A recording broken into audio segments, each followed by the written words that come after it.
গণতন্ত্রের চতুর্থ স্তম্ভ বলা হয় স্বাধীন গণমাধ্যমকে, আর সরকারের প্রধান সমালোচকের দায়িত্ব পালন করে বিরোধী দল। গণমাধ্যম এবং বিরোধী দলের সমালোচনার মাধ্যমে সরকারের কার্যক্রম চেক অ্যান্ড ব্যালেন্স হয়। একজন ডিক্টেটর নিজের ক্ষমতা প্রতিষ্ঠায় সর্বপ্রথম যেই কাজটা করে গণমাধ্যমের স্বাধীনতা হনন। প্রধানমন্ত্রী মোদিও ঠিক একই পথে হেঁটে চলেছেন, ঠিক যেন একজন স্বৈরশাসক। নিজের ক্ষমতা পুনর্বহাল করতে বিরোধী দল দমন এবং গণমাধ্যমকে নিয়ন্ত্রণে সবই করছে। মোদি বিবিসির মতো আন্তর্জাতিক গণমাধ্যমকে নিয়ন্ত্রণ করার জন্য ইনকাম ট্যাক্স ডিপার্টমেন্টের ব্যবহার করা হোক, অথবা নির্বাচনের সময় প্রধান বিরোধী দল কংগ্রেসের সকল ব্যাংক অ্যাকাউন্ট ফ্রিজ করা, অথবা নির্বাচনের ঠিক পূর্ব মুহূর্তেই বিরোধী জোটের অন্যতম প্রধান দল আম আদমি পার্টির প্রধান অরবিন্দ কেজরিওয়ালকে জেলে ঢোকানো হোক, সবই করেছেন মোদি। সবাইকে স্বাগত জানার চেষ্টায় ভারতের নির্বাচনের তৃতীয় পর্ব নিয়ে সাথে আছে আমি মইনুল ইসলাম। হিটলার থেকে শুরু করে মোদি পর্যন্ত সবাই নিজের ক্ষমতার সুরক্ষায় সর্বপ্রথম যেই কাজটি করে সেটি হচ্ছে গণমাধ্যমের স্বাধীনতায় হস্তক্ষেপ। হিটলারের সময়কালীন নাৎসিরা হিটলারের পক্ষে প্রোপাগান্ডা ছড়ানোর জন্য গোয়েবেলসকে প্রধান করে, অর্থাৎ গোয়েবেলসকে মন্ত্রী করে একটি আলাদা মন্ত্রণালয় তৈরি করে। সেই মন্ত্রণালয়ের দায়িত্ব ছিল হিটলারের পক্ষে প্রোপাগান্ডা ছড়ানো।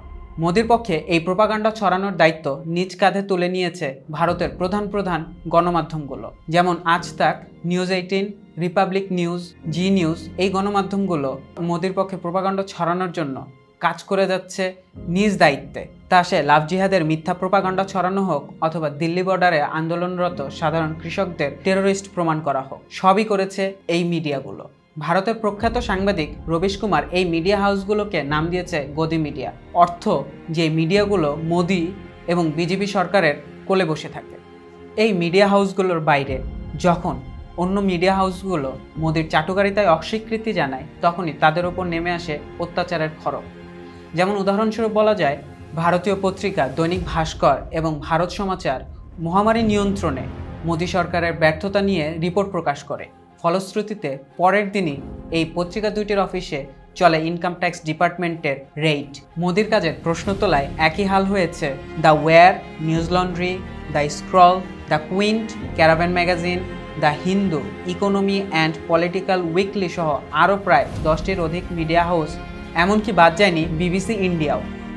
গত বছর বিবিসি 2002 সালের গুজরাট দাঙ্গায় মোদির ভূমিকা নিয়ে একটি ডকুমেন্টারি প্রকাশ করে। পরে টানা 3 দিন বিবিসি ইন্ডিয়ার অফিসে চলে ইনকাম ট্যাক্স ডিপার্টমেন্টের রেইড। বিরোধী দলকে দমন করতে সাম, দাম, দণ্ড, ভেদ সবই অবলম্বন করেন মোদি। যদি কোনো বিরোধী দলীয় নেতা আপোষে তার দলে ভেড়ে তাহলে ভালো, না হলে তো বাকি 3টা উপায় আছেই। 2024 সালের লোকসভা নির্বাচনের ঠিক আগে প্রধান বিরোধী দল কংগ্রেসের সকল ব্যাংক অ্যাকাউন্ট ফ্রিজ করে দেয় ভারতের ইনকাম ট্যাক্স ডিপার্টমেন্ট, এই অভিযোগ এনে যে তারা ইনকাম ট্যাক্সে ফাঁকি দিয়েছে। এই আদেশের বিরুদ্ধে সুপ্রিম কোর্টে যায় কংগ্রেস, কিন্তু সেখানেও তাদের আবেদন খারিজ করে দেওয়া হয়।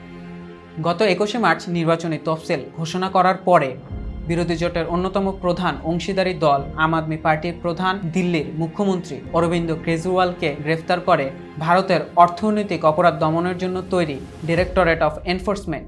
মোদির দল বিজেপি বিরোধী দলের নেতা ও এমপিদের মোটা অঙ্কের টাকা এবং ক্ষমতার লোভ দেখিয়ে নিজের দলে ভেড়ানোর চেষ্টা করে। যদি আপোষে কোনো নেতা না ভিড়তে চায়, তাহলে তার ওপর চলে একের পর এক দুর্নীতির মামলা।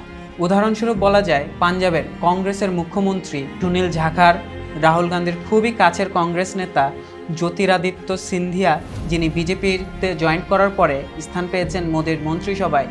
এই তালিকায় রয়েছে কর্ণাটকের কংগ্রেসের মুখ্যমন্ত্রী জগদীশ শেট্টার। এদের সবার বিরুদ্ধেই দুর্নীতির অভিযোগ ছিল, কিন্তু বিজেপিতে ফেরার পরে কোনো এক অজানা কারণে সকল অভিযোগ আপনা আপনি গায়েব হয়ে যায়। অত্যাচারের খড়গে গণমাধ্যম এবং বিরোধী দল মোদির বিরুদ্ধে খুব একটা কিছু করতে না পারলেও এখানে মুখ্য ভূমিকা পালন করছে ভারতের কিছু সোশ্যাল মিডিয়া ইনফ্লুয়েন্সার। যেমন এবার নির্বাচনে খুব আলোচনায় আছেন ধ্রুব রাঠি। তিনি তার তথ্য উপাত্তমূলক ভিডিওগুলোর মাধ্যমে এবারকার নির্বাচনে ভারতীয় সাধারণ মানুষ এবং ভোটারদের আস্থার জায়গা করে নিয়েছেন। এত কিছুর পরেও 2024 সালের নির্বাচনে খুব একটা সুবিধা করে উঠতে পারছে না মোদি এবং মোদির দল বিজেপি। বিভিন্ন পরিসংখ্যানে বিভিন্ন ফলাফল আসছে, তবে সকল পরিসংখ্যানে একটি কথাই বলা যায় যে এবার ক্ষমতায় আসা খুব একটা সহজ হবে না মোদির জন্য।